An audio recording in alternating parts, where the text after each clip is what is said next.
Bienvenue dans cette table ronde que j'attendais depuis bien longtemps en fait, qui était prévue depuis longtemps, donc ça me tient particulièrement à cœur. On va parler de pas mal de choses, on va parler de justice en termes de violences sexuelles, on va parler du traitement des femmes dans la justice, on va parler des conséquences psychologiques et en dernière partie on va parler du coup qu'est-ce que ça veut dire dans ce qu'il s'agit de tout ce qui touche aux réseaux sociaux, ce qui se passe sur les réseaux sociaux, la libération de la parole, comment elle se met en place, qu'est-ce qui est juridiquement possible, qu'est-ce que, en tant qu'individu, quelles sont nos responsabilités, en fait, nos devoirs, entre guillemets, qu'est-ce qui n'est pas de notre ressort. Donc déjà, je vais laisser tout le monde se présenter, ainsi que l'association Elles Imaginent, qui est donc représentée par deux de nos invités. Donc on va faire un petit tour de présentation. Bonjour tout le monde, je suis hyper heureuse d'être là. Je m'appelle Eulalie, donc je suis juriste à l'association Elles Imaginent. Et à côté de moi, c'est Julie, ma collègue, qui est cofondatrice de l'association Elles Imaginent avec Sonia, que vous avez dû voir hier tout. Un petit mot sur Elles Imaginent. Alors moi je suis Julie, je suis la cofondatrice avec Sonia d'Elles Imaginent. Donc Elles Imaginent, c'est une association qui accompagne les femmes victimes de violences et notamment victimes de violences conjugales. Donc peu importe le couple que vous formez, ça peut être le petit ami, le conjoint, marié, pas marié, pacsé, pas pacsé. Enfin voilà, nous on accompagne l'ensemble des femmes qui viennent à l'association.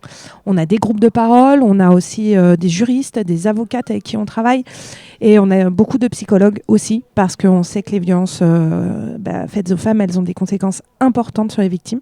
Donc c'est important qu'on ait toute une équipe de professionnels à leur disposition et tout est gratuit au sein de l'association. Voilà. Super. Maintenant, je vais laisser Fourmi se présenter. Trop de micros. Bonjour à toutes et à tous, je suis Lolita Fourmi, je suis juriste en protection des données personnelles, voilà, j'exerce depuis quelques années et dans ma vie quotidienne je suis également militant féministe depuis pratiquement plus de 10 ans sur Twitter, donc voilà, donc c'est un sujet qui me touche tout particulièrement et c'est pourquoi je suis là aujourd'hui avec grand plaisir avec tous nos invités. Peut-être que tu peux donner commencer une petite présentation de moi. Ah oui, moi, Rebecca. Donc, je suis Rebecca. J'ai une chaîne Twitch, Radio Becca, sur laquelle je stream peu.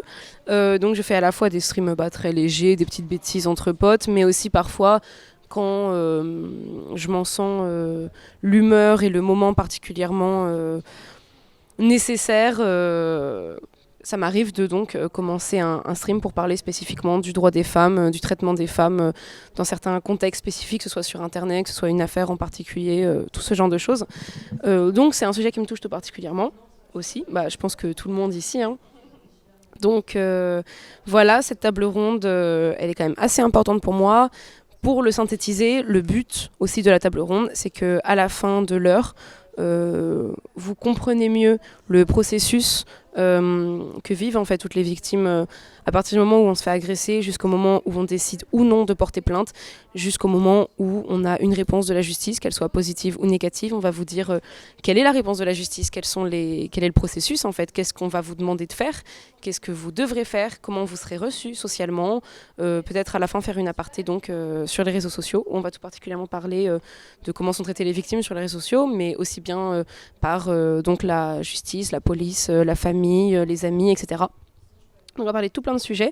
Le but c'est qu'à la fin, donc, vous compreniez mieux ce qui se passe quand on est une victime, aussi bien au niveau juridique qu'au niveau réseau social, qu'au niveau psychologique. Donc c'est parfait. J'ai les 3 invités spécialement désignés pour l'occasion. Donc voilà, je pense qu'on peut commencer. Et aussi, donc il y a plusieurs points importants de clichés sur la justice. Donc par exemple, on va en fait au fur et à mesure arriver sur pourquoi une victime, ça porte pas forcément plainte. Pourquoi une plainte, souvent ça peut ne rien donner ou donner très peu.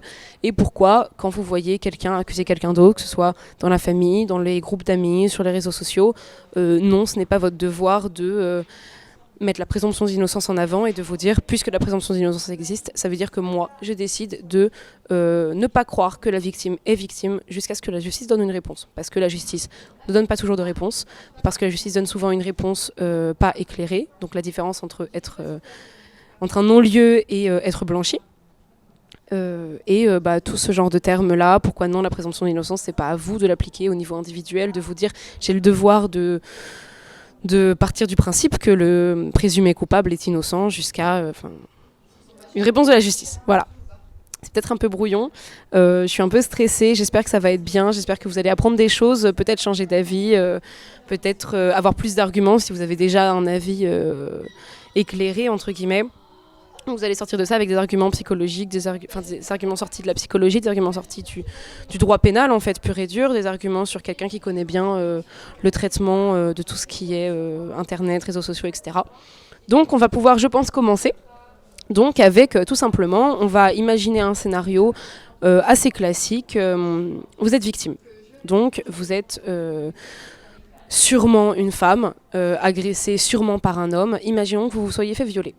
Déjà, première chose à dire qui est quand même très importante, c'est le scénario de la victime parfaite et l'agression parfaite, entre guillemets. Ce que ça veut dire, c'est en gros l'image que le grand public, que la plupart des gens lambda ont d'un scénario de viol.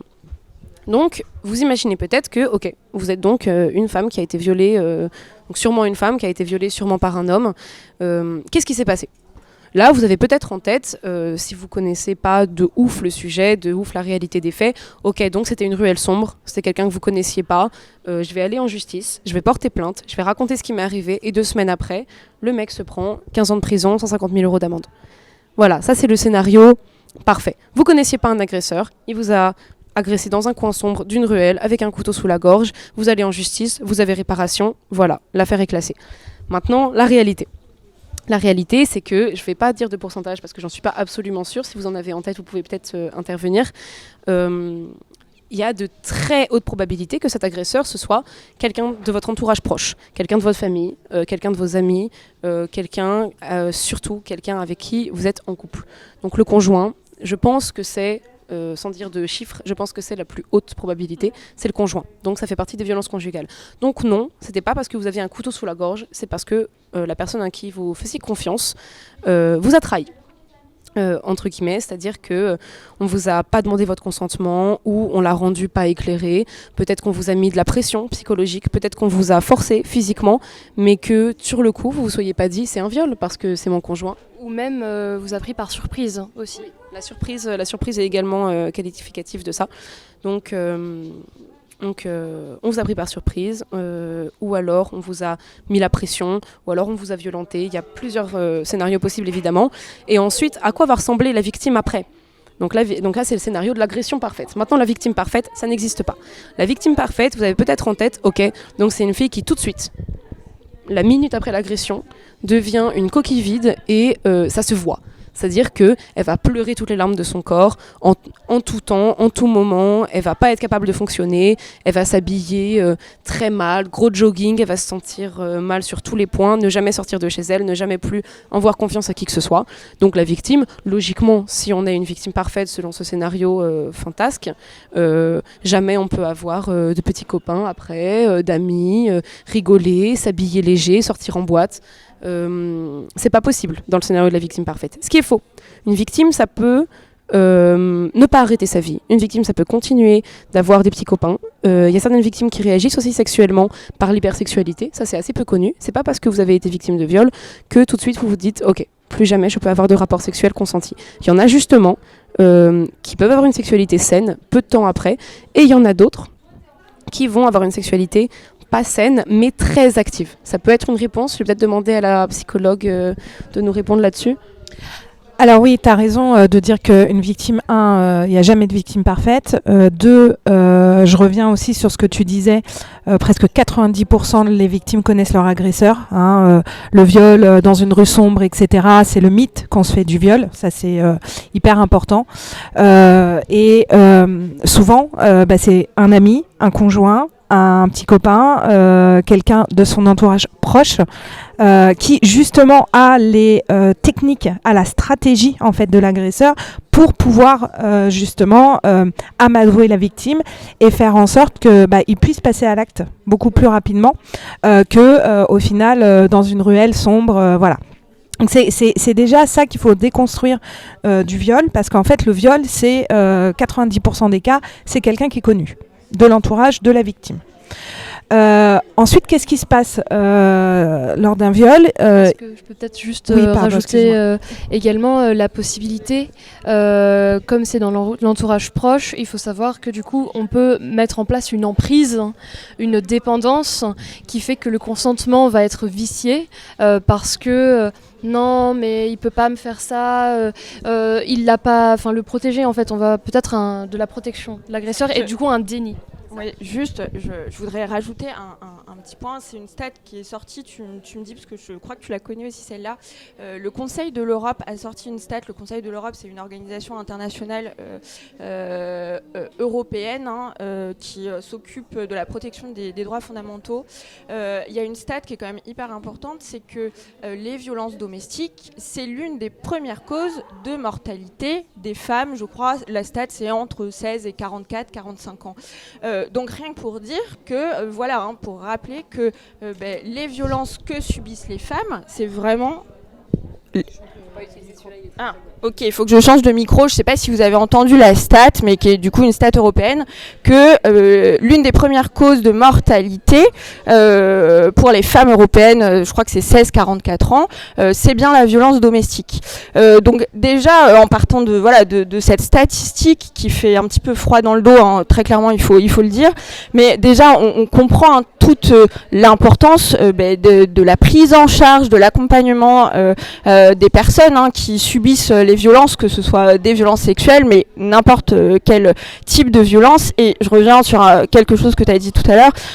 En effet, les parcours des victimes, ce sont des parcours tant au niveau de la justice que dans la reconstruction, qui sont des parcours très longs. Et très lourd, ça on va le redire au niveau de la procédure, ça sature. Faut que je parle moins, comme ça c'est mieux. Ok.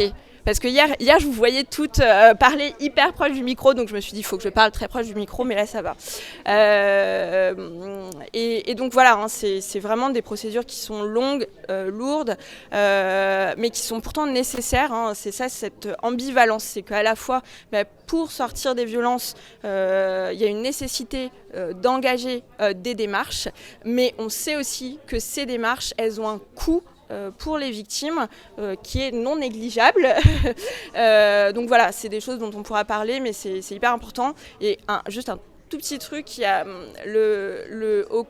c'est le Haut Conseil à l'égalité hommes-femmes qui a sorti un rapport, donc il date de 2021, et les chiffres sont de 2019, mais il faudrait des chiffres un peu plus récents, mais déjà qui montraient l'impunité. Vraiment, la conclusion de ce rapport, c'était l'impunité des auteurs de violences conjugales en l'occurrence. Les chiffres à peu près, il y a environ à peu près, là ça tend à augmenter, 200 000 personnes victimes de violences conjugales.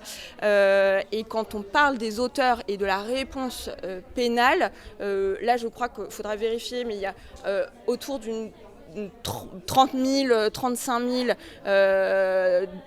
affaires qui ont lieu, et je crois que la condamnation, par contre réelle des auteurs, on passe autour des 16 000. Donc voilà, pour dire quand même qu'il y a une grande différence entre le nombre de personnes victimes et la réponse pénale. Et rien qu'en partant de ces chiffres-là, ça interpelle, et ça doit nous interpeller, et de dire pourquoi, que se passe-t-il dans les parcours pour que ça ne fonctionne pas. Ça, en se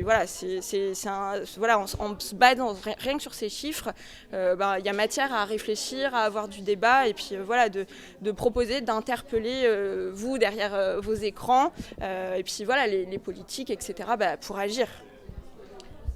Je veux juste rajouter un chiffre, parce que c'est parlant, en fait, celui-là. C'est un viol toutes les 7 minutes en France, en fait. Et ça, il faut l'avoir en tête, que ça ne peut pas se faire dans un coin de rue, en fait. Voilà. Si vous voyez en face, si ça monte en rouge, et c'est que si d'un coup le vert devient rouge, c'est que ça... Ok, super. Ouais, et c'est Donc voilà, donc l'ampleur du phénomène, il est énorme, puisque c'est quand même un viol toutes les 7 minutes. Et on parlait aussi de la réaction des victimes. On est tous différents et on est tous différentes. Et ça, c'est hyper important de pouvoir le concevoir. Il n'y a pas une réponse type des conséquences des violences sur les victimes. C'est-à-dire qu'il y a des victimes qui vont se dissocier au moment de la violence, et puis il y a des victimes avec la sidération complètement, et la dissociation va faire, et souvent les victimes elles nous disent je me suis vue au-dessus de mon corps en fait, et ça c'est la dissociation, c'est ce qui fait que derrière il va y avoir malheureusement du stress post-traumatique et un PTSD qui va se mettre en place. Et parfois également des mécanismes de défense psychologique qui sont que le souvenir devient tellement douloureux que le cerveau décide, celui-là, on ne s'en rappelle pas. Il va le mettre dans un coin ce sera de son esprit. Voilà. Et du coup, ça fait aussi qu'on n'est pas tout de suite sûr, en fait. Tout de suite, une victime, ça peut avoir l'air aberrant pour certains, mais quand quelqu'un se fait violer, il ne se rend pas forcément compte qu'il est violé. Et dans les semaines, les mois, parfois les années qui suivent, il peut oublier, ou il peut se rassurer, ou il peut aussi se rassurer par rapport à son agresseur. On avait parlé tout à l'heure d'emprise, en se disant « Non, j'ai pas été violée parce que j'ai pas envie de me dire que j'ai été violée parce que c'est trop douloureux. J'ai pas été violée parce que je pense peut-être que mon agresseur se rendait pas compte. Peut-être que c'est moi qui ai, donc avec la honte aussi, le mécanisme de honte et de victim blaming, peut-être que c'est moi qui l'ai allumé. Peut-être qu'il n'a pas compris mes signaux. Peut-être que moi je n'ai pas compris les siens. Peut-être que il a cru que j'étais consentant alors que c'est faux. Peut-être que j'ai pas à me plaindre de ce genre de choses parce que là, il y a les victimes qui peuvent avoir elles-mêmes l'image de la victime et de l'agression parfaite. Non, je me suis pas fait violer. Une femme qui se fait violer, c'est par quelqu'un qu'elle connaît pas dans la rue avec un couteau. Donc on peut pas aussi tout de suite se rendre compte à chaque fois. Ouais, et si je peux rajouter, là c'est bon pour le micro, oui, par rapport justement à la temporalité, ça c'est un gros sujet vraiment dans les formations qu'on donne, etc., qui revient souvent. Donc sur la temporalité, Julie pourra vous en reparler après, mais moi surtout de mon point de vue de juriste, ce qui est important, c'est que en matière pénale, dans la procédure pénale, on a ce qu'on appelle les délais de prescription. Donc c'est un délai dans lequel, pour faire simple, on peut agir en justice. Le problème, c'est que ces délais, alors pour les violences sexuelles, notamment le viol, il est assez haut, c'est 20 ans et à quelques exceptions près, il peut y avoir des délais supplémentaires. Mais sinon, pour les violences, les autres types de violences, et notamment toutes les violences physiques, économiques, psychologiques, etc., le délai, alors il a été rallongé il y a peu, mais le délai il est de 6 ans. Et on comprend que si justement il y a ce phénomène d'emprise dans les violences de sidération, etc., en fait ce délai il joue contre les victimes.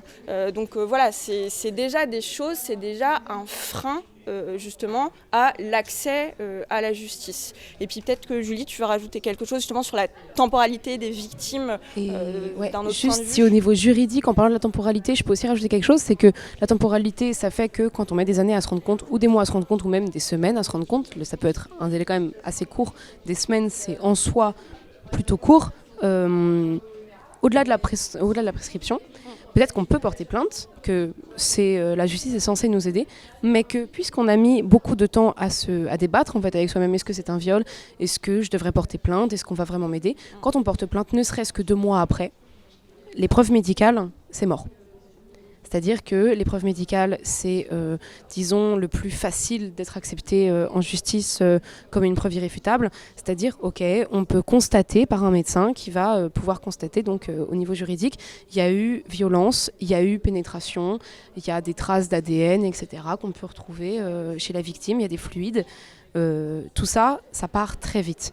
Et une victime ne va presque jamais porter plainte dans l'heure. Le lendemain, dans les 2 jours après, et même si elle le fait, si on porte plainte le lendemain, qu'est-ce qu'une victime va vouloir faire si elle s'est faite violer, qu'elle s'en est rendue compte, que tout de suite elle s'est dit ok je vais aller porter plainte, ce qui quand même arrive assez rarement, même si elle se dit ça, qu'est-ce qu'elle va vouloir faire tout de suite, se laver. Mais bien sûr. La victime ne va pas vouloir se dire, d'accord, la victime va se sentir sale, ce qui est quand même un sentiment, tu vas pouvoir me répondre, qui est quand même assez classique, elle va se laver. Et quand on se lave, les preuves elles disparaissent. Tout à fait, tu as tout à fait raison, Rebecca. Le souci, effectivement, en France, c'est la preuve. On est sur une justice à la preuve. Donc, si tu n'as pas la preuve... Alors, moi, ça m'enquiquine de dire si tu n'as pas la preuve, tu n'y vas pas. Non, pour moi, c'est pas ça. Ça a un effet psychologique. Et c'est important, même si un jour tu vas porter plainte, 1 an, 2 ans, 3 ans après, il faut savoir qu'à un moment donné, c'est hyper réparateur pour la victime. Parce que nous, notre travail à l'association, c'est aussi de faire en sorte que les victimes, même si elles n'ont pas la justice de leur côté, parce que peut-être que ça va être classé, peut-être, je dis peut-être parce qu'on n'en sait rien, mais que si on est 10 femmes à porter plainte pour le même agresseur, il y a aussi cette question aussi du collectif aussi, et que peut-être que cet agresseur n'a pas fait qu'une seule victime, ça c'est important. Il faut savoir que c'est hyper important de se dire que, ok, nous on travaille avec les victimes pour qu'elles puissent aller porter plainte, mais on travaille aussi sur le fait que s'il n'y a pas assez de preuves, oui ça va peut-être être classé sans suite, d'accord, mais l'important c'est d'être reconnu à un moment donné, d'avoir déposé quelque chose devant soit le procureur, parce on n'est pas forcément obligé de passer par un commissariat ou une gendarmerie pour aller porter plainte. On a droit aussi de faire directement avec le procureur, d'accord ? Et donc ça c'est hyper important, et souvent les victimes ne sont pas au courant. Attendez, on a un petit chien qui vient, qui nous soutient. Il est mignon. Voilà. Il est très mignon, mais attention, le câble du micro. Et alors, attends. Sauf que si des années plus tard, quelqu'un d'autre porte plainte, il y aura la trace. C'est ça. Que quelqu'un a déjà et dit ça, la même c'est chose. hyper important. La trace, alors, je ne vais pas en citer, mais il y en a des affaires aujourd'hui où les femmes se sont ensemble, collectivement, décidées d'aller ensemble porter plainte. C'est le fait d'être collectif. Alors, c'est le fait aussi que certaines étaient prescrites, donc elles ont retrouvé les victimes qui n'étaient pas prescrites pour aller en justice. Et ça, c'est hyper important de se dire qu'on n'est pas toute seule, en fait. Et c'est pour ça qu'on a des groupes de parole aussi, parce que les groupes de parole, ça permet aussi de voir que on n'est pas toute seule face aux violences, et que la stratégie de l'agresseur, malheureusement, c'est la même. Parce que eux, ils évoluent pas vraiment, je préfère le dire. Je les vois régulièrement. Ils s'adaptent. Ils sont hyper adaptatifs. La preuve, les cyberviolences, les violences sur Internet, etc., c'est de l'adaptation. C'est pas de l'évolution, c'est juste de l'adaptation, parce que eux, leur système, c'est continuer à violenter les victimes. Donc oui, on est dans une justice de preuve. Il faut savoir aussi que lorsque vous allez porter plainte, vous allez passer devant un médecin qui est le médecin des unités médico-judiciaires, mais vous avez droit aussi de passer devant un psychologue des unités médico-judiciaires. Et c'est pas parce que vous avez 0 jour d'ITT physique, et donc il n'y a plus de preuves physiques, qu'il n'y a pas forcément des preuves psychologiques. Et ça, c'est hyper important de le savoir, parce que souvent les victimes ne sont pas au courant qu'il y a le psychologue aussi. Et les policiers, alors, je sais que c'est pas si facile que ça de porter plainte, etc. Mais ne pas oublier qu'on peut avoir une réquisition pour les unités médico-judiciaires physiques, mais on doit demander aussi celle pour le psychologique, parce que ça va avoir un impact dans la procédure, en fait. C'est hyper important. Et je voudrais justement revenir justement sur cette question de la preuve. La preuve, c'est très important. Simplement pour faire un petit... Est-ce que le micro, c'est bon ? J'espère. Pour parler un petit peu de cette question de preuve, il faut savoir que du coup, la preuve en pénal, elle se fait par tout moyen. Donc, ça peut être des screenshots, ça peut être un petit peu tout ce qu'il y a. Et d'ailleurs, la preuve n'a pas besoin d'être récupérée de manière légitime. Ça peut être une conversation privée, on n'est pas obligé de demander à l'autre personne. Voilà. En fait, comme il y a un impact, en fait, quand on va en pénal, il y a un impact évidemment sur la victime, mais il y a également un impact sur la société. C'est la société également qui prend également en même temps que la victime un coup. Et donc, c'est pour ça que le pénal est là pour rendre justice à la société et à la victime. Sauf que le problème que ça crée, c'est que, enfin à mon sens, à mes yeux, c'est que pour la victime, il y a une double peine. Il y a une double peine, c'est-à-dire que non seulement la victime va subir des actes terribles, qui vont être des actes délictuels ou même des crimes, mais en plus de ça, en plus de tous les dommages qu'elle va subir, elle va devoir prendre une charge émotionnelle, administrative, etc., financière, qui grâce à vous, grâce à votre association peut être simplifiée, mais ça reste quand même, c'est pas parce qu'il existe des faits que ce sera facile aussi pour la victime.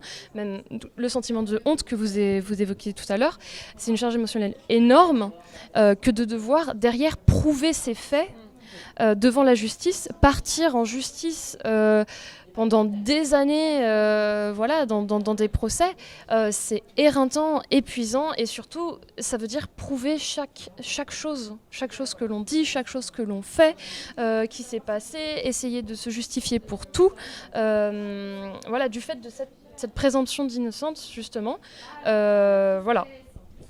Et oui, les screenshots sont facilement photoshopables, mais en fait, on peut les faire constater par oui, les vous screenshots pouvez les faire constater par huissier, en fait. Voilà. C'est hyper important.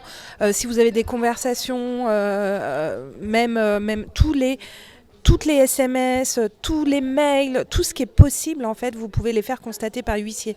Je sais que ça peut aller... ça coûte, mais voilà, après on s'arrange aussi dans les procédures, on fait en sorte d'avoir aussi des avocates avec lesquelles on travaille, qui sont safe, et que justement on puisse avoir le plus de preuves possible. C'est bête ce que je vais vous dire, mais d'être accompagné par une association qui lutte contre les violences faites aux femmes, c'est aussi pris en considération aujourd'hui par la justice. J'aurais pas pu vous le dire il y a 10 ans, quand on a créé Elles Imaginent, enfin même plus. Aujourd'hui, c'est le cas. Nous, on a, avec accord de la victime bien sûr, des réquisitions du parquet demandant le dossier des victimes. Donc ça, c'est hyper important parce que on peut attester de l'état psychologique des victimes quand elles sont arrivées, de l'évolution aujourd'hui, de la prise en charge. Et ça, c'est hyper important de pouvoir le faire dans des dossiers. Là, moi, j'ai des dossiers où j'accompagne directement, physiquement, les victimes dans leur procès. C'est pas que un procès pénal ou que un procès, ça peut être devant le juge aux affaires familiales, ça peut être au prud'homme, ça peut être parce qu'en fait il y a toutes les sphères malheureusement de la société qui est impactée par les violences que la victime va subir. Ça peut être au travail, voilà, ça peut être sur plein de choses. Donc nous, notre but, c'est de faire en sorte qu'elle soit le mieux accompagnée et puis on n'est pas victime. Vous voyez, vous parliez de victime parfaite, mais on n'est pas victime à vie aussi. Et ça, c'est hyper important parce que quand on a fait tout ce travail et qu'on a pu s'en sortir, eh ben oui, on a le droit de dire aujourd'hui, j'ai été victime. Et aujourd'hui, je vais mieux et je m'en sors et c'est génial parce que j'ai pu avoir un accompagnement. Et ça, c'est hyper important. Et c'est pour ça que l'association aussi, elle est là. C'est pour faire en sorte que les victimes, elles puissent avoir la parole et le droit de parler, en fait. Ça, c'est hyper fort. D'un point de vue judiciaire, aujourd'hui, on va toujours... Voilà, je reviens sur la preuve. La preuve, elle est importante. Maintenant, la preuve, comme je vous disais, une attestation de l'association, c'est aussi une preuve, une forme de preuve. Hein, voilà, c'est important. Des un gens faisceau d'indices même supplémentaire. C'est aussi le témoignage ou d'autres personnes qui ont vu en fait les faits. Il faut savoir, et on va revenir sur le viol aussi, sur le fait qu'on oublie. Hein, notre cerveau, il a cette capacité d'oubli pour ne pas être traumatisé. Donc en fait, il met d'un côté. Et à un moment donné, tu as parlé, Rebecca, de la victime parfaite, mais en fait, on n'est jamais parfait. Et en fait, les victimes, suite à un viol, elles peuvent avoir des comportements de se mettre à risque. Et souvent, on ne les comprend pas nous-mêmes, nos comportements, parce qu'on se dit, oh là là, mais pourquoi j'ai ça ? Je me mets en danger, mais qu'est-ce que... Et peut-être qu'il s'est passé quelque chose à un moment donné dans notre vie où on se met aujourd'hui en danger parce que justement, il y a eu un viol et qu'on a besoin aujourd'hui de revivre quelque chose parce que notre cerveau, il est un peu drogué à l'adrénaline, il est drogué à la dissociation. Et pour se défaire de la dissociation, il faut avoir un appui, il faut avoir des psychologues spécialisés, peut-être même un peu de médicaments en attendant, d'accord. Je parle de En béquille, en fait. C'est ça, en béquille, tout à fait. en attendant que la c'est victime une puisse... béquille, voilà. Et ça, c'est hyper important de pouvoir aussi dire aux victimes, vous n'êtes pas folle, d'accord. Vous n'êtes pas dépressive. C'est le fait des violences qui a fait qu'aujourd'hui, vous en avez besoin. Mais peut-être dans 6 mois, 8 mois, 1 an, vous n'en aurez plus besoin. Et ça, c'est hyper important. Il faut rassurer les victimes là-dessus, parce que souvent, on entend trop, je suis folle, je vais jamais y arriver, etc. Si vous allez y arriver, vous n'êtes pas folle. Et ce qui est important aussi, c'est de dire de se donner du temps. Parce que les conséquences des violences, elles vont avoir un impact tellement important sur l'ensemble de la vie des femmes, que forcément, il va falloir se donner du temps. Vous savez, c'est bête, mais quand on prend 1 kilo, on voudrait le reperdre tout de suite. Mais des fois, on met 3 mois à le reperdre. Bon, on l'a pris en 2 jours. Vous voyez, c'est exactement ça. Le fait des violences, ça s'est passé à un moment T, mais on ne va pas s'en sortir en 1 journée, en fait. Ça, c'est important. Juste un tout petit commentaire. Évidemment, on ne promeut pas du tout la perte de poids. Ou voilà, juste, c'était simplement une métaphore. Tout le monde est absolument parfait dans son corps et il n'y a pas de nécessité à perdre ou gagner du poids. En tout cas, sachez-le, il n'y a pas de. L'essentiel, c'est que vous soyez bien dans votre corps. Je voulais juste préciser ça. Voilà. J'aimerais quand même, si possible, du coup je vais avoir besoin de ton aide là-dessus, Eulalie, revenir au scénario que j'avais créé. Imaginez vous êtes victime. Bon, dans ce cas-là, que ce soit des semaines, des mois, le lendemain, des années après, vous avez décidé de porter plainte. Alors déjà, vous n'allez pas toujours être bien reçu par les gendarmes au commissariat de police. On ne va pas toujours accepter votre plainte, ce qui est illégal. D'accord, je tiens à le rappeler, c'est illégal de refuser une plainte. Donc vous allez porter plainte. Imaginons que ça s'est passé, vous avez eu des gendarmes qui vous écoutaient à peu près, vous avez pu porter plainte. Qu'est-ce qui va se passer pour vous? Qu'est-ce qu'on va vous demander de faire? Donc là, on parle en années. D'accord? On parle en années, même si vous avez porté plainte 2 mois après, on parle en années. Même s'il y a des preuves qui, selon vous, sont quand même très tangibles, on parle en années. Alors, on parle en années, pourquoi? On va vous demander, dis-moi si j'oublie quelque chose ou si je le dis dans le mauvais ordre, déjà plusieurs auditions. Si vous êtes mineur, ce sera filmé, ce sera retranscrit mot pour mot. On va demander des auditions, c'est-à-dire on va vous demander de raconter en détail. Donc on vous demande, disons, voilà un scénario typique, on vous demande de raconter une première fois. Donc vous voyez quelqu'un, vous lui racontez tout, une première fois. Ensuite, ce qui va se passer, c'est que on va demander donc une audition à votre possible agresseur. Donc l'agresseur théorique, on va lui demander une audition également. On va lui demander de tout raconter. Ensuite, vous allez refaire une audition. On va vous dire déjà, re-racontez-nous tout. Et là, on va scruter les moindres détails.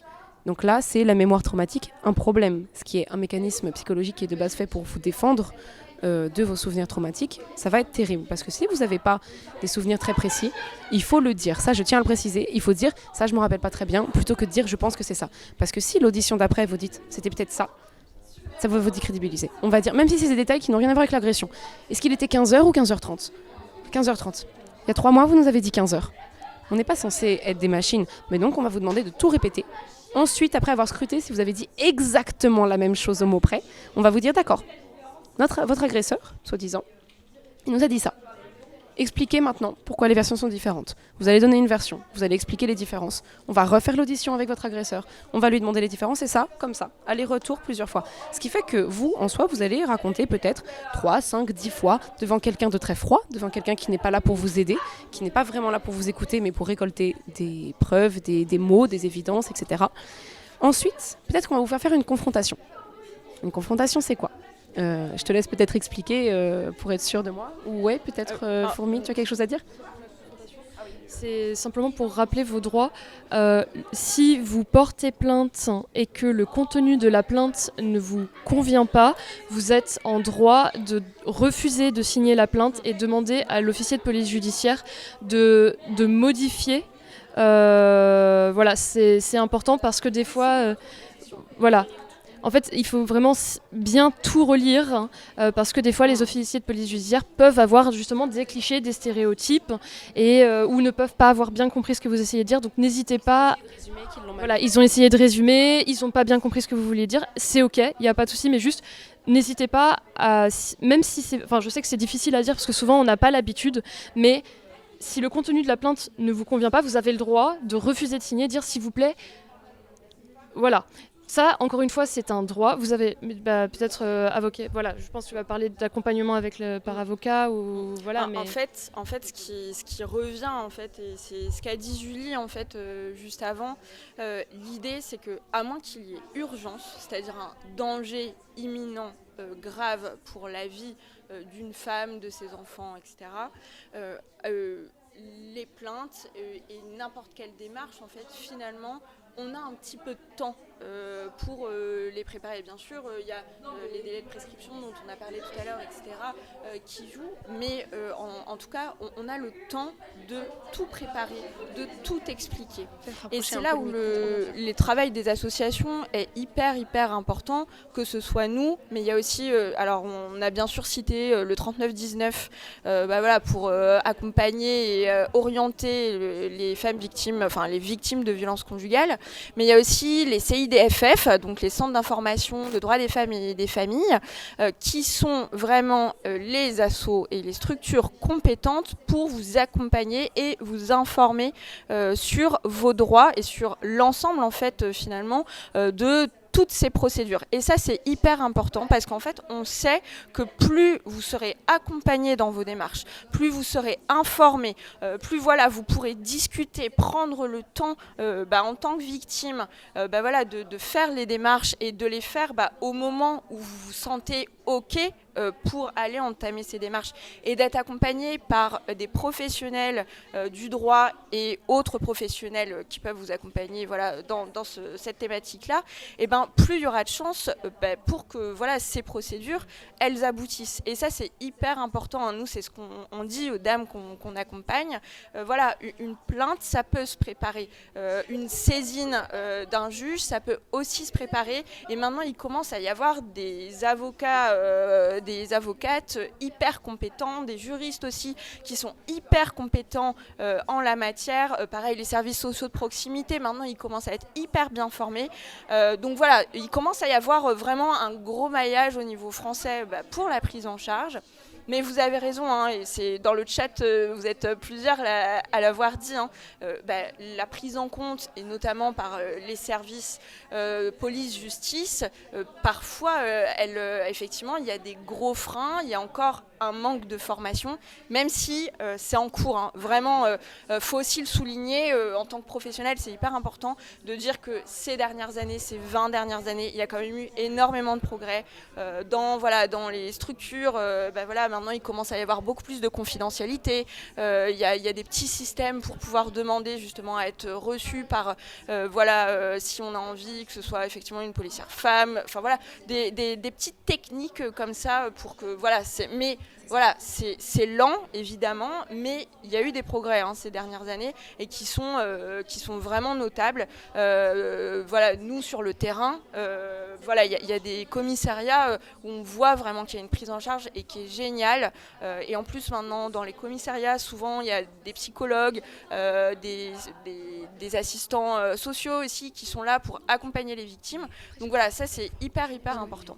Et notamment en fait tous les points en fait qu'on a abordé, la différence entre la main courante et la plainte, le fait effectivement que une plainte doit être reçue, c'est une obligation. Le fait effectivement qu'à la fin vous avez le droit de modifier, de relire, surtout d'avoir votre récépissé de plainte, que vous avez le droit aussi d'apporter plus tard un complément de plainte. Enfin voilà, il y a tout un... Là on n'a pas le temps de faire un cours d'une formation juridique, mais sachez que vous pouvez aussi, nous toutes elles ont des super formations en ligne, donc voilà, vous pouvez, il y a plein de choses, mais en tout cas voilà, c'est hyper important de connaître ses droits voilà, dans n'importe quelle procédure. Et oui, ce que tu as dit tout à l'heure sur le parcours et les difficultés de ce que c'est de parler dans certains endroits qui parfois ne sont pas hyper chaleureux, voilà, dans certains commissariats, effectivement, avec des personnes qui ne comprennent pas, et de devoir répéter le fait, voilà, quand on est victime, on doit répéter, je crois, le chiffre, Julie, c'est au moins 7 personnes. C'est quoi le chiffre Alors, il y a l'alerte-retour, tu sais, le parcours. Alors moi j'ai compté, c'est-à-dire qu'entre le moment où la dame elle arrive chez nous et le moment où elle a porté plainte, elle a vu déjà 7 personnes.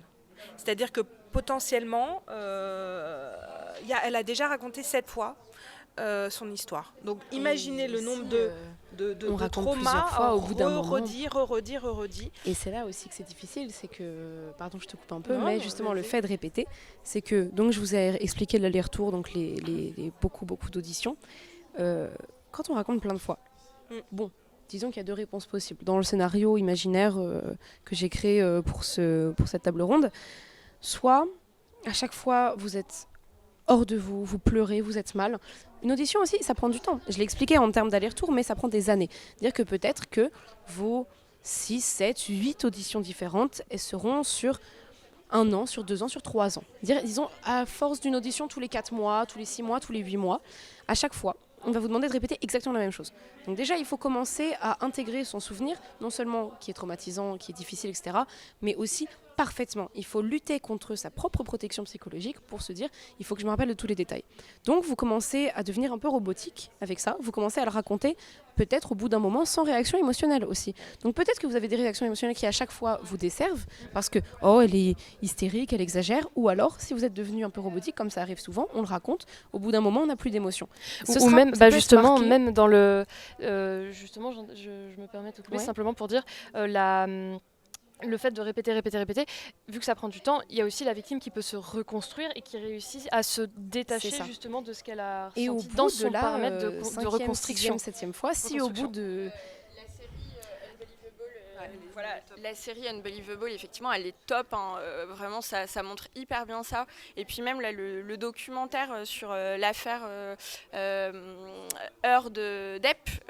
Alors, pardon, on n'a pas le droit dont on ne parlera pas, mais en tout cas, il y a un documentaire. C'est pas qu'on n'a pas le droit d'en parler, c'est juste qu'en fait, on a un temps qui est assez limité. Ouais, juste pour dire que voilà, les conséquences en fait d'ouvrir la parole et d'aller porter plainte, on sait très bien que ça a un poids justement dans la société.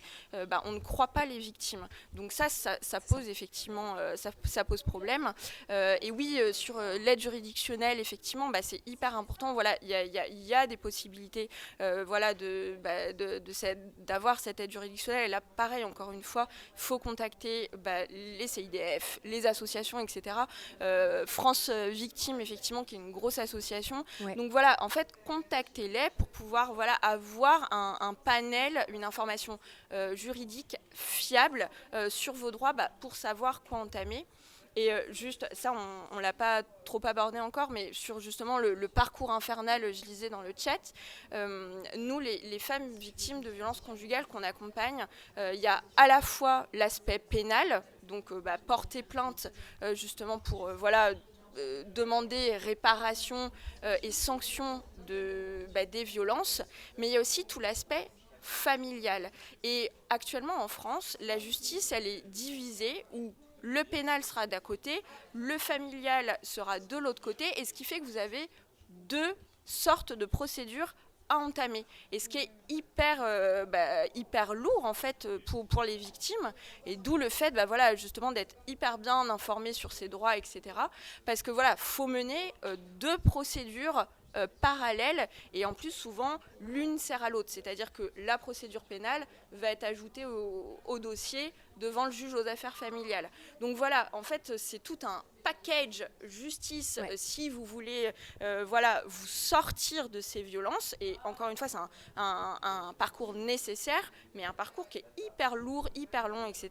Donc c'est hyper important de se faire accompagner par les professionnels, et maintenant en plus on a des super outils, maintenant même dans l'urgence, il y a l'ordonnance de protection, même si là encore on peut parler du fait qu'il n'y en a vraiment pas beaucoup en France qui sont délivrés par rapport, typiquement le chiffre qu'on sort souvent, c'est en France il y en a environ 3000, mais j'ai pas les derniers chiffres, alors qu'en Espagne ils sont à 40 000 par an d'ordonnance de protection. C'est un truc de dingue, donc bref, pour dire qu'on a des progrès à faire en la matière, mais après les textes sont là, on peut aussi faire des critiques sur les textes, mais les textes sont là, on commence à quand même avoir un arsenal juridique qui est quand même assez grand et qui fonctionne, mais voilà, c'est du travail de fond, de formation des professionnels, de formation des magistrats, des avocats, des policiers, etc., qu'il faut continuer.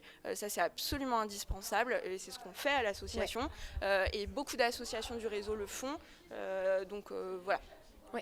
Du coup, j'aimerais juste, avant de passer du coup au point important sur, du coup, sur Internet, qu'est-ce que ça donne maintenant qu'on sait tout ça, j'aimerais bien finir rapidement tout ce qui va se passer dans notre scénario fictif. Vous avez porté plainte, vous avez fait des auditions, vous allez faire des confrontations aussi, peut-être une, peut-être plusieurs, où en fait on vous met dans une pièce avec votre agresseur.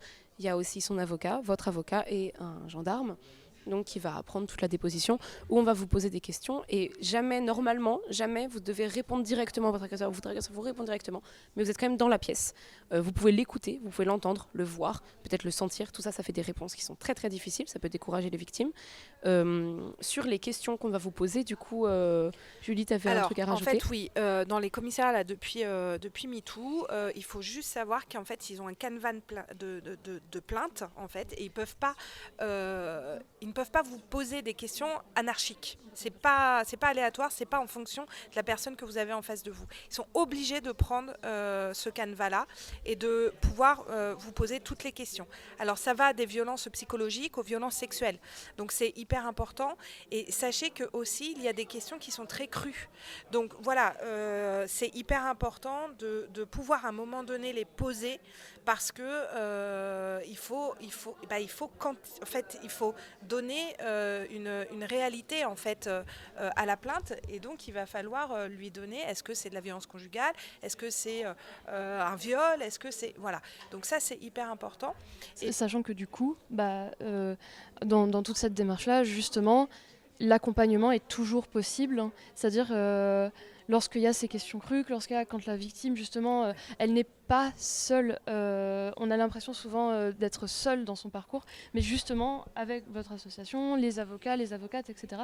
sont là pour vous aider, les psychologues sont là pour vous aider. On a droit d'accompagner, en fait, si la victime demande d'être accompagnée le jour de la plainte pour prendre plainte, vous restez à côté. Donc nous, on ne dit rien, hein, mais on a droit de l'accompagner. C'est la victime qui le demande et en règle générale, ils ne peuvent pas le refuser. Par contre, il y a un point de refus qui est hyper important. Tu parlais de la confrontation. Ouais. La victime a droit de refuser la confrontation. Oui, mais du coup, on peut lui dire, pour le dossier, il faut qu'on ait une confrontation. Voilà. Alors, le problème, c'est qu'on dans la recherche de la vérité, on peut lui dire... Voilà, la victime, parce qu'en fait, ce qu'ils veulent voir, c'est comment l'agresseur et la victime se comportent, en fait, dans la même pièce. Voilà, et c'est extrêmement violent pour la victime. C'est ça qui est pervers. Hein, et c'est très pervers quand même. Je parlais tout à l'heure, je disais qu'on peut devenir robotique au bout de plusieurs auditions. C'est ce que je disais. C'est ça, même rigoler parfois ou être très net. C'est quelque chose qui arrive régulièrement. Incroyable que moi j'ai découvert depuis que je travaille à Elles Imaginent, le fait que des victimes peuvent nous raconter les violences qu'elles ont subies en rigolant. Et ça, en fait, il faut être un professionnel ou une professionnelle d'expérience et qui s'est formé pour pouvoir détecter en fait, le fait que la victime qui rigole alors qu'elle raconte ses violences, c'est parce que justement, elle est en état de secret. Elle est dissociée en fait. Très large. Elle est en état de dissociation. C'est-à-dire que la dissociation, c'est l'impossibilité d'être entre la réalité et l'émotion. C'est-à-dire que c'est comme si que ça marche plus. Si c'est bon, ok. En fait, c'est la coupure entre la réalité et l'émotion. C'est-à-dire que l'émotion n'est pas en phase avec la réalité. C'est-à-dire qu'elle va pouvoir vous raconter des choses absolument horribles tout en ayant un sourire ou voilà. Et ça, c'est notre cerveau. Il est conçu pour se protéger. Et au lieu d'avoir une victime qui pleure au moment, elle va plutôt sourire ou rigoler. Et donc ça, c'est vraiment un critère de la dissociation.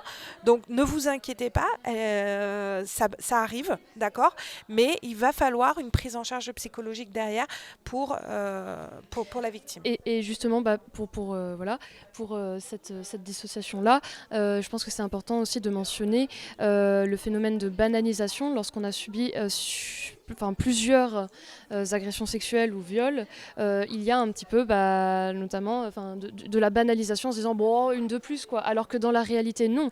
Il y a une conséquence psychologique qui est là, mais c'est un mécanisme de défense du cerveau, c'est-à-dire que c'est pas parce que la victime, on dirait qu'elle n'a pas... il y a certaines victimes d'ailleurs pour qui ça ne les atteint pas personnellement, et c'est ok, il n'y a pas de jugement à avoir là-dessus, mais il y a aussi des victimes qui banalisent par réflexe de défense de leur cerveau. Alors, juste, je réponds effectivement à quelques questions du chat. Justement, je voulais dire un truc là-dessus, c'est parfait. qu'on a vraiment un temps très Ok, limité. allez. Je veux vraiment faire rapide. Toutes les questions que vous avez, si vous pouvez les poser directement aux référentes de l'association, elles imaginent, ce serait bien parce que dans le chat, je vois bien qu'il y a des gens qui en auraient besoin et c'est pas, on n'a pas le temps en fait. En fait, il y a une petite ressource, c'est le site du service public. En fait, vous tapez plainte service public et vous tombez sur le site vraiment étatique, gouvernemental. Et donc, que ce soit pour les plaintes, pour la saisine du JAF, pour l'ordonnance de protection, vous avez ce site-là, servicepublic.fr, où vous avez une petite synthèse de vos droits, du schéma de la plainte, etc. Donc, pour toutes ces questions-là, l'aide juridictionnelle, toutes ces questions-là, ça peut être une ressource de base à avoir. Ouais. Il y a une carte en open source faite par plusieurs victimes qui ont porté plainte dans des différents commissariats de France. Donc il y a une plainte, il y a une carte en open source qui est en open source. Donc, voilà. Alors sur ça, justement, c'est une question qui revient souvent. Effectivement, on peut porter plainte dans n'importe quel commissariat. Sauf que du point de vue procédural, si on porte dans un commissariat qui n'est pas compétent, la plainte, elle sera toujours transférée au commissariat compétent. Et ce qui peut... Mais elle sera acceptée. Oui, bien sûr, mais juste pour dire qu'en fait, le schéma procédural, ça va prendre plus de temps parce qu'il va y avoir un transfert.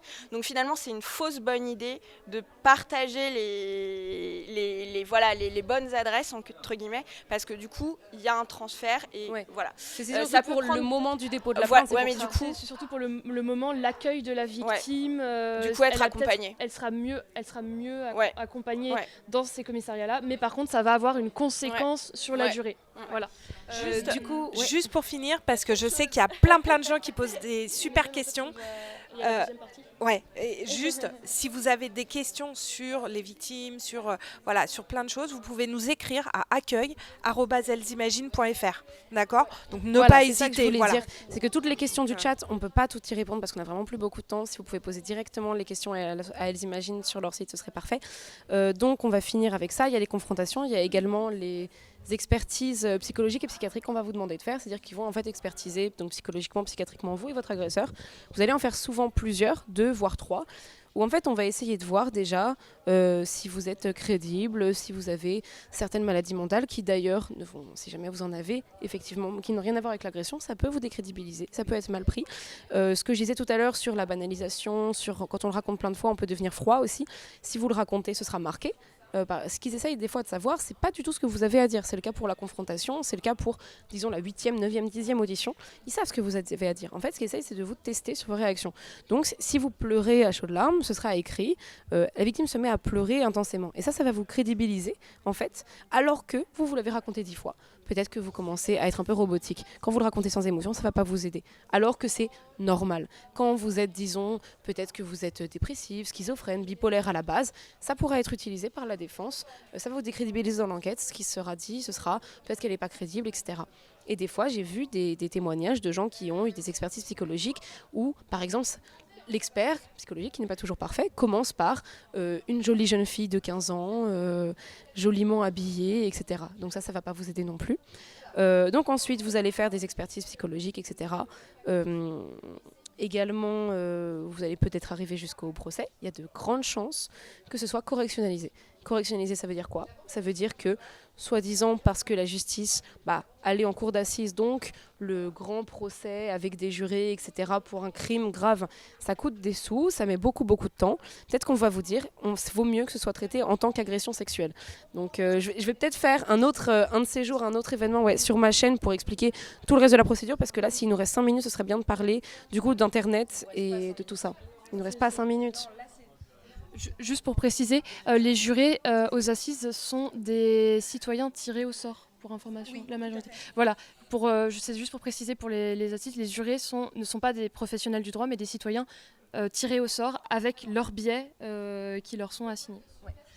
Donc tout ce qui est, je pense qu'en fait on va faire un autre événement, peut-être un autre jour, enfin pas un événement mais peut-être un stream un de ces jours avec...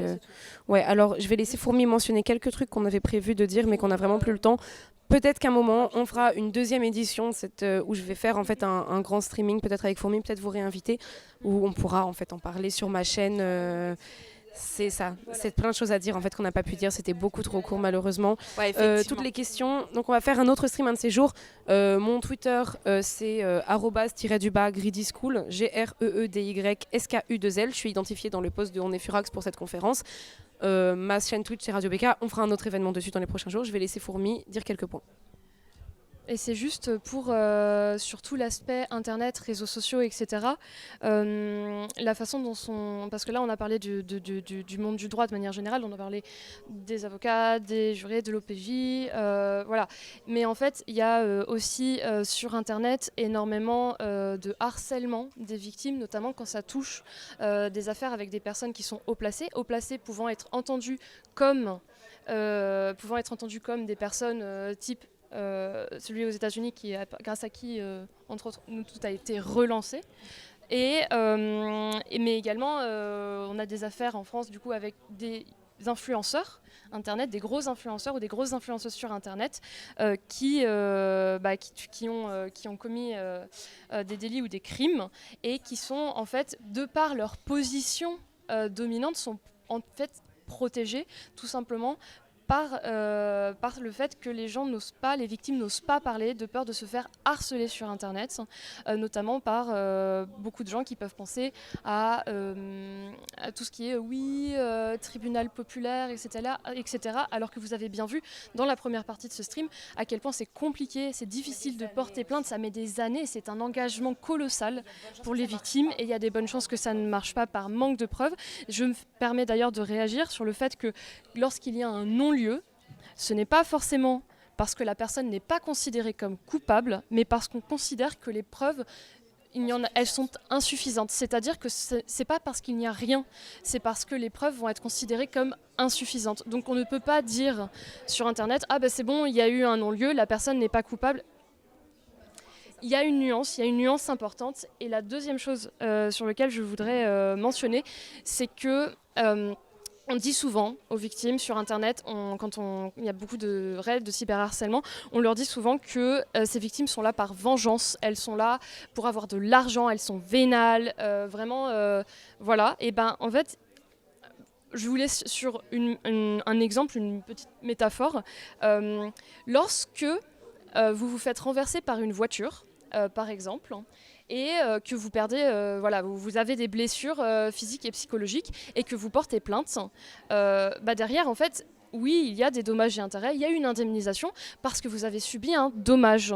Et ça, c'est normal et personne ne va aller voir la victime de cet accident de voiture en disant « Oui, enfin quand même, t'aurais pu, t'as du toupet de demander de l'argent parce que tu t'es fait renverser en voiture ». Et alors pourquoi ce sujet est-il aussi touchy dans le cas des violences sexuelles? Pourquoi pense-t-on à la vengeance, sur notamment la double preuve qu'on a évoquée tout à l'heure? Pourquoi on pense que les victimes sont de la vengeance, à la recherche d'une célébrité, à la recherche d'argent voilà, surtout qu'on a fait comprendre aussi que ça coûte de l'argent en fait. Et souvent, les victimes étant majoritairement des femmes, fait que souvent les victimes n'ont pas forcément ni le temps ni l'argent parce qu'elles sont précarisées, que ce soit des problèmes d'égalité salariale, donc là on rentre à fond dans le patriarcat, des problèmes d'égalité salariale, de charge mentale, notamment si elles ont des enfants en fait, elles vont peut-être se mettre en retrait voilà, et on va couper. Et du coup, je vous remercie et croyez les victimes, c'est le plus important. Et bientôt juste à dire, 40K, c'est c'est incroyable. Et ça mérite au moins plusieurs minutes de 40K. discussion, mais je le dis vraiment parce que ça prend 10 secondes et que c'est très important. La présomption d'innocence, c'est un concept qui existe, qui est utilisé, qui est fait pour être utilisé uniquement par la presse, donc les gens qui vont en parler dans la presse, et par ceux qui vont traiter l'affaire en termes de justice, donc les avocats, les juges. Vous, en tant que personne, la présomption d'innocence n'est pas du tout faite pour que ça change votre perception de la victime. Vous n'avez pas le devoir de penser que la personne est innocente, celle qui est accusée, juste parce que la présomption d'innocence inexiste, sauf si vous êtes quelqu'un qui en parle dans un journal ou si vous êtes l'avocat ou le juré de cette affaire. Voilà, au revoir. Merci beaucoup.